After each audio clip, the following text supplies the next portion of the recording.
我是赵少康，欢迎来到少康战情室。在我们现场特别来宾，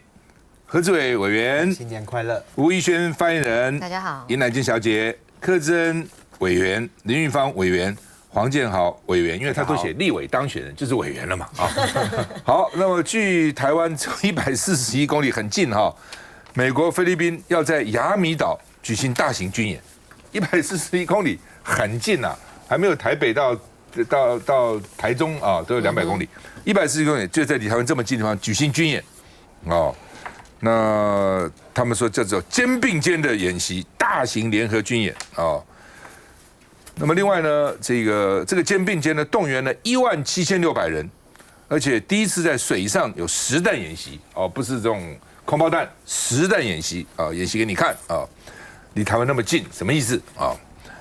那另外呢，菲律宾有4个人进入黄岩岛的礁盘去活动，大陆的海警说警告驱离，把你赶走啊，非法闯入中国黄岩岛礁盘活动，所以呢，这个把你赶走啊。苏立文说，台海危机是最大的风险，不管什么南海、东海、菲律宾海各种海，台海是最危险的哦，所以需要用强力外交，并且要嚇阻。外交是谈判呐，这个外交这个来彼此斡旋呐，但是呢，嚇阻也很重要。这个嚇阻当然就是军事嚇阻了哈。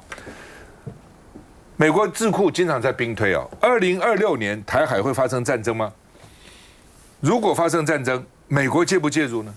美军如果介入，美国的智库的沙盘推演，所以把中国的海军全部歼灭。但是美国也损失惨重。解放军会死1万个人，但是美国呢会损失2艘航母，10到20艘的大型水面作战舰艇，3000多个美国人会死。那怎么打呢？他们就美国让日本人先打，日本的自卫队先冲锋。反正你以前干过敢死队，你干过神风特攻队，你就先冲。然后呢，日本呢预计会损失超过100架的作战飞机。26架的那个舰艇，台湾的驱逐舰、护卫舰都上去了，都被解放军击沉，所以这边的死亡人数是3500人，解放军死1万人，美国人死3000多人，会这样吗？玉芳兄，你怎么看？美国智库，你知道智库他们都跟美国政府的关系都很密切，只是看哪个党执政。那哪些平时就跟那个党关系比较密切的智库，他就比较借得到比较多的激化，所以很多的美国政府不太适合讲的话，他们就透过这些智库去放话。所以这些智库都跟中情局、跟美国国防部甚至国务院的关系非常好。他们有些人直接同时就兼任像这个国务院的这种顾问这样。所以这些智库他一定要找事情来做。要不然他怎么去拿钱呢？他很多的经费是要跟政府去接机化，跟他们拿钱的，所以最热门的问题呢，当然就是台海的问题嘛，就是两岸的问题嘛。所以你看到很多的预测，这几年有人说我们总统选举期间就爆发战争，有的是总统选完了第2年就会爆发战争，有的时候是这个25，要26、27、28，每一年都有了，反正过了以后。你没有猜中，可以猜很多次嘛，都没有关系嘛。这个我觉得外人看台湾的问题，还是没有我们之前那么清楚啦。我要讲一件事，就先讲就日本人当先锋，先下去打，这可能性不大。日本一向是以美国马首是瞻，你美国人向前走，他后面提供后勤补给，这个是他们目前所假想的，他们想做的是这个而已。跟美方讲好的目前的这些计划，也就是他们担任的是后勤工作。人家先锋比美国还更快的到达战场，然后进去打仗，我认为这可能性不大。其实日本的反战的声浪其实是很高的，尤其像琉球这一带，反战的声浪尤其是高。这就为什么美国要被迫把这个琉球的一部分的军事设施放到琉球周遭的离岛。或者是回到关岛去的这样一个原因，所以我认为整个的政治气氛是不可能啦。但是这个做出来有一个好处，美军死3500人，你认为这样一个数字，有哪位美国总统愿意接受？有哪位美国国会也愿意接受吗？现在只是3个美军死掉，然后拜登最新的讲法是说，我们要这个跟伊朗来就责，理由是这个武器是伊朗所提供的啊，这个武装组织的武器是伊朗所提供的。可是另外一方面，他也不知道说他要采取什么样的行动，他要困难在哪里？因为你如果去攻击伊朗啊，这个战争可能会扩大，那你可能美军都会多死一些人。你想，光是为了对付一个伊朗，对付一个武装组织啊，攻击的武装组织，拜登已经过了几天了，白宫每天灯火通明，到现在都还做不出决定。那你现在要跟一个拥有核武的另外一个国家，而且这个国家在世界上的军力可能目前仅次于美国，然后你要狠狠打一场仗，然后就注定要死3500人。我认为任何美国总统想到这件事情，要死这么多人，损失这么多舰艇，这个战争就打不起来。而且他说美国会损失2艘航母，2艘航母上人就不止3500人了啊。好，美国众议员盖拉格说要访问台湾，啊，他希望很快，但是还没有决定确切的时间。他说希望透过嚇阻来防止冲突啊。我们看一下。Yeah, hopefully soon. We don't have the precise date, but either this quarter or the next, because the closer we get to our election, the harder it is to get members to do anything. The whole point with respect to Taiwan and China is to prevent a conflict. It's to learn the lessons of our failure in Ukraine and increasing the Middle East, apply them to Indo-Pacific, so we're not fighting a war there. It's deterrence. So we can't afford not to do it, right? Like if we ignore it, or we just think like, well, we're going back to the Middle East, and therefore the Pacific's no longer a priority, we're going to stumble into a war on someone else's terms, and that's going to be far more costly. Like that is the name of the game. So it remains my top priority. 这个主席盖拉格他要来访台我想会预料他会的言论还是会掀起任何一波的一个大波澜，因为他本身极度的这个反中的这个形象是每个人都知道的。他本身在华府就引起非常多的一个争议，而且他也不断的特别告诉大家，要经过这个所谓的军事还有军购，能够强化台湾的这个武力对抗中共的等等这样的一个措施。所以你就可以知道他来台湾他的一些的目的，其实大家都认为他是还有其他背后隐藏的那我们要特别回到刚刚一开始所提到的菲律宾跟美国的联合的军演。那我想，美国本来就非常希望能够在菲律宾北部，特别是这个巴林塔海峡，还有刚刚所提到的亚米岛举办这样的一个军演，因为他就本想透过他周围的部分里面，能够共同来压制中国大陆的一个武器的这样子的一个层面，所以他希望他周围的国家每个人都能够负起这样的一个角色。不过他这样的想法其实并不理想，为什么？因为每一个这个周边的国家都跟中国大陆的经济是有非常强大的依存的关系。即使菲律宾目前为止跟他可以做非常多的一个联合的一个军演，但是美国还是非常的担心，万一政权换掉的话，换了一个不是那么亲美的话，那么这一块这么重要的基地该怎么办？而且菲律宾本来就是非常的一个保守所以他即使有这么大的一个动作，但是大家还是不认为他是对我们台海的这个保护有任何一个比较实质的意义，反而是认为是在监控中国的这一块是比较有实质的一个想法不过我想我们真的是必须要提到，像这个盖拉格一过来，美国也有很多的一个想法，他说会不会美国太过于高估他们来用武力侵犯中国大陆，用武力侵犯台湾的这样的一个预想，因为他们认为或许在我们给台湾不断的，不管是我们的这个兵役建议延长1年，或是提高他们的军购不断的强化，用嚇阻的方式之外，是否更应该让台湾能够跟对岸能够透过一些的沟通，像这种事情已经非常的多了，能够透过沟通，透过一些的方法，能够降低台海的一个所谓的一个紧张的情势。所以目前为止，另外一派已经不是那么强烈的需求。如果川普当选的话，那当然另外一回事。但是以目前来说的话，应该有另外一种声音会出现。好吧，川普被当选，川普这个被共和党提名的可能性很大3月5号的这个所谓超级星期二如果川普一举把对手通通歼灭了，就是他了他现在在爱荷华跟 New Hampshire 都已经大幅领先那时候川普如果回归的话呢，美国、日本甚至很多其他国家领袖跟学者都担心台海会不安川普也不会到底会怎样CNN 说，习近平对拜登承诺，在去年在他们拜习会的时候呢，不会干预美国的总统选举。那这次苏立文呢跟王毅见面又谈这一点，说你们不会干预我们美国选举吧？不会干预你们美国选举，我们不干预你们的内政来金。他主要是担心因为骇客的部分哈。对于美国呢在进行大规模的这个认知作战，其实美国主要的担心在这个地方啊，因为呢我们从过去这一段这个时间以来，这个美国呢陆陆续续的讲说什么中国的骇客去入侵他们的这个网络那个网络系统那个网络系统啊，然后呢他跟台湾呢在这个部分上面呢，他在台湾选举期间的时候呢，也不断的在强调就是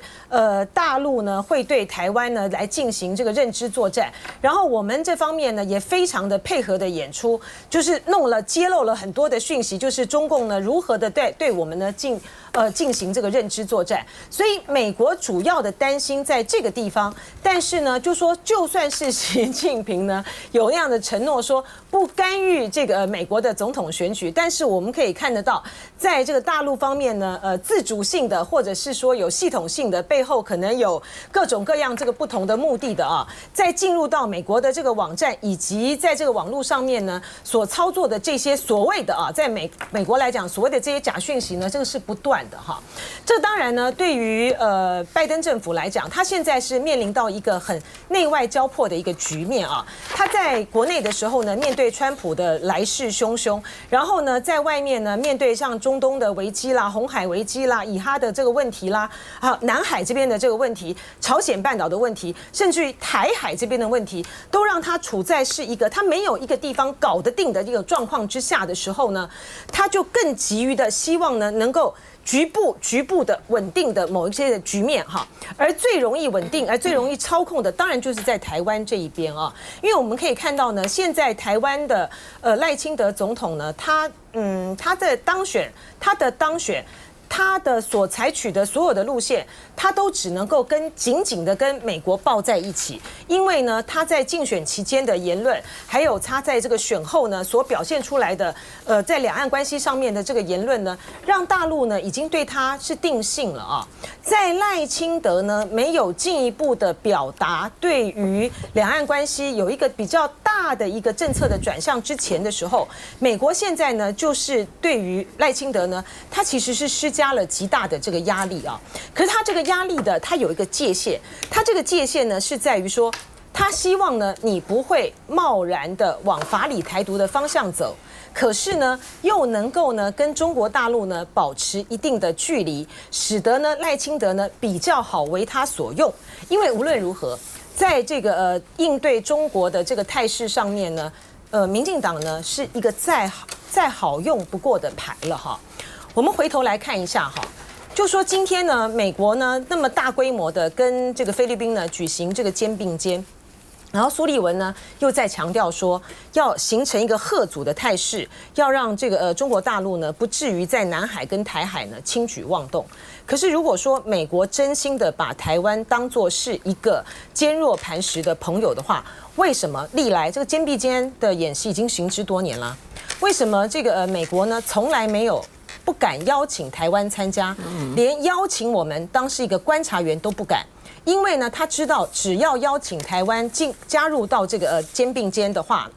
他会激怒中国大陆嘛。中国大陆呢就会对他呢采取一些不管是什么样的这种方式的一种对抗的这个形式，所以呢，他既不愿意得罪中国大陆，可是呢，他又要摆出那个态势呢，我在旁边呢摆一个嚇阻的东西，让你不敢轻举妄动。所以这个对台湾来讲，那是非常非常不利的。特别是呢，肩并肩呢，距离的他这次演习地点离我们这么的近，我们呢只能够眼巴巴的看着。而却不能够采取任何的动作。大陆如果在这个期间采取任何的对于台湾的所谓灰色地带的这个施压的话，承受的压力的就只有台湾这一方而已。好不好？大陆其实已经有动作了啊。那 CNN 说呢，习近平对拜登承诺不会干预美国总统的选举。我想现在最想问拜登的就是马英九。拜登兄，你相信习近平吗？休息一下再回来。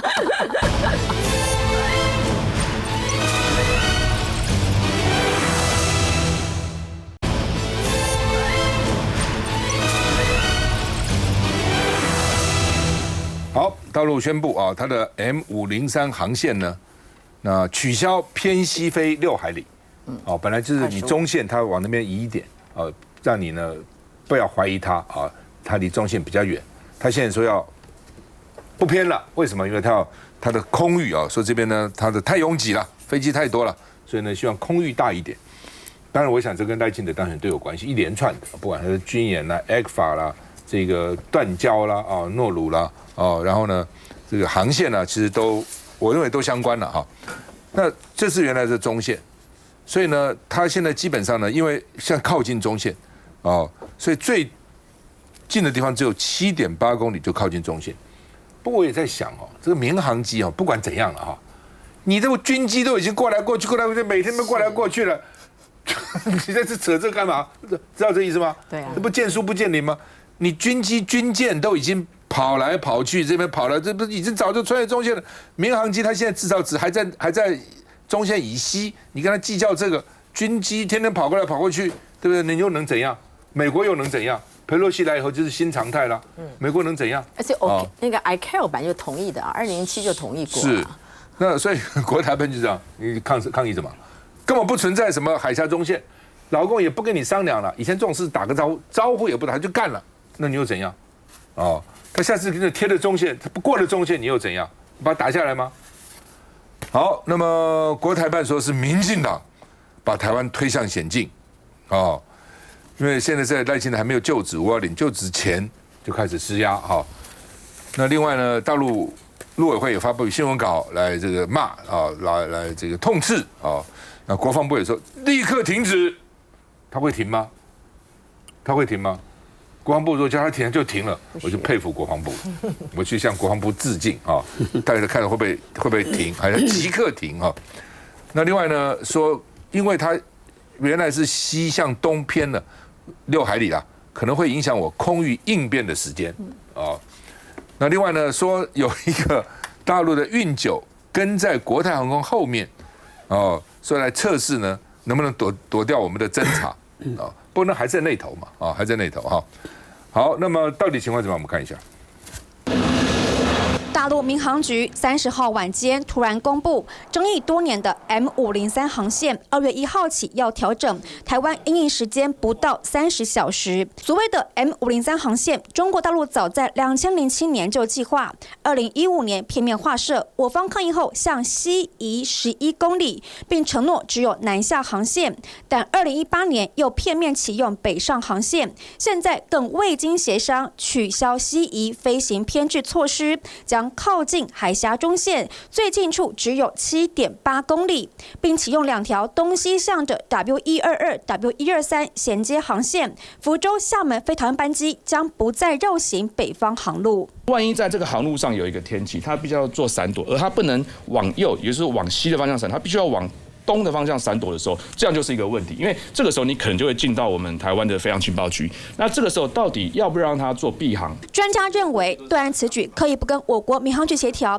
未来恶劣天气下将导致潜在飞安问题。大陆官方调整 M503航线也引发了外媒关注。彭博社是罕见的出席大陆国台办记者会，并且提问 M503的相关问题。这个时机，请问是否和台湾的选举有关？是为了缓解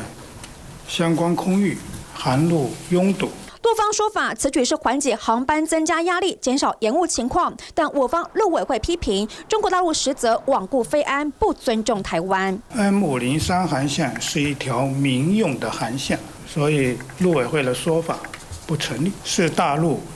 民航空域管理的一项常规工作，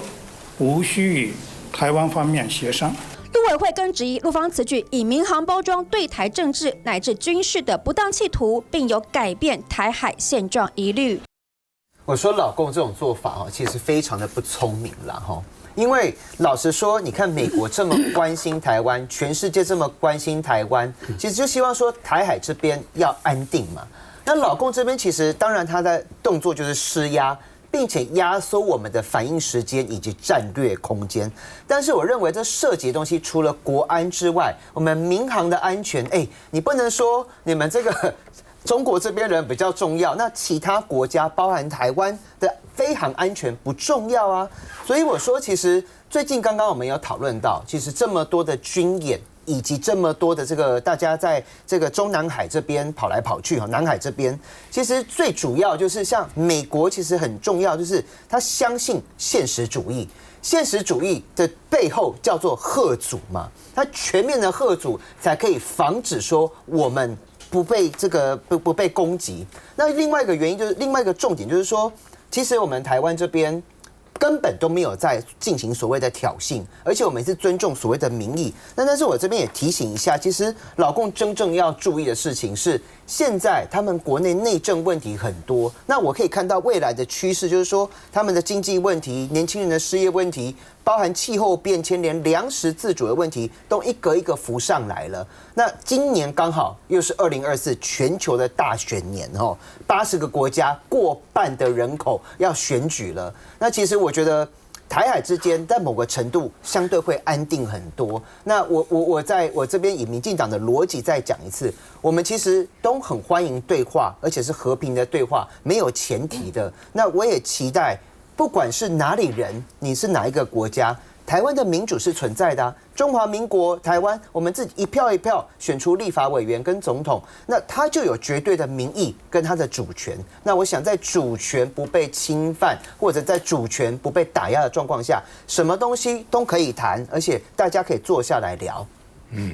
白建好，我想这个 M503航线一开始是。马英九时期就有这个争议，当初我也记得，当初两岸跟这个两党之间也争吵非常凶哦，所以当初后来 M503航线是在这个海峡中线以西的这个过程里面。那其实我觉得台湾现在立场相对比较尴尬，是说，其实自从裴洛西访台之后，好像这个海峡中线这个默契从那个时候就开始消失了。那所以今天他们公布的新的这 M503航线，那往这个偏过来一点点，其实这件事情对于台湾立场来讲，其实非常尴尬，是说我们要怎么去主张海峡中线还存在？那另外就是说，其实从这个事情也看得出来，其实我们刚刚志伟有讲说，是这个民进党政府也希望对话空间，但是我们看到说，就是因为民进党政府过去这些年跟中共这边一直缺乏对话沟通的空间，所以才导致说他们想做什么就做什么。那我们觉得这是应该台湾民众最担心的事情，就是说如果真的发生任何问题的时候，到底两岸有没有对话的机制？那回过头来讲到 M503航线这件事情，其实我觉得包含说我们的军方也好，我们民航局也好，也要去好好的思考说，如果这个航线正式开始启用，因为马上就要来启用，启用之后。对于我们的这个民航局、我们的这个民航客机的这个航线，会不会有直接的影响？那另外，对于这个军事上面，因为刚刚提到说，包括他们可能会想要利用这个路线来做什么隐藏的这个军事行动，但我觉得以现在的这个雷达技术来讲，其实应该也是对我国军方的一个压力测试。所以我觉得这个事情发生之后，的确我们明显知道，这绝对是中共想要对台湾内部来施压。但同时，我们也希望说，民进党政府既然现在又第3次的执政，他是不是能够尽快的开启对话空间，而不是用喊话、用嚇阻的方式？因为其实就像刚刚赵大哥讲，如果今天国防部讲说你不要启用 M503航线，他就能够听话的话，我们真的可以向国防部致敬。但因为这件事不可能，最重要是两岸之间到底要怎么对话，才是这个世界才办法美好完美的解决。艾宇轩，其实 M503这一次中国大陆这边片面的变动，这其实对台湾来说是一个警讯。也就是说，我们从看到这些动作来说，民生也好，他假借民生、假借经济，那会来这个政治的施压，接下来恐怕会一波接着一波，而且呢是非常频繁的扰动台湾人内部的民心。那再来就是说，我们一直在强调的是，当时这个到底能不能跟对岸去谈判？过去发生的这个经验来看，我们好像还是有这个去斡旋的空间的。那可是到了现在，我们这个空间是0。基本上是没有办法的。你去跟对岸抗议，去跟对岸叫嚣，或许根本就没有办法实质上解决问题哈。所以说，刚刚志豪议员，刚刚大家看到他是前机师哦，他也谈到了我们未来台湾应该要怎么样去做因应，包含飞安的问题哦。这其实不只是政治上面会出现的问题，飞安我们民航局要怎么样去做应变？政治在上层。民航在下层，那民航局要如何在政治的压力之下去突破进行飞安的这些控管，我觉得这个未来会是我们台湾最重要的地方。我们一再强调，贺组跟沟通必须要同步进行，贺组跟沟通软硬兼施，这也是未来新政府的考验。好吧，我们现在在讲这个航线问题啊，台中捷运啊，这个路线呢也争吵了很久啊，10年啊，10年都不止啊。那到底怎么回事？我们休息再回来。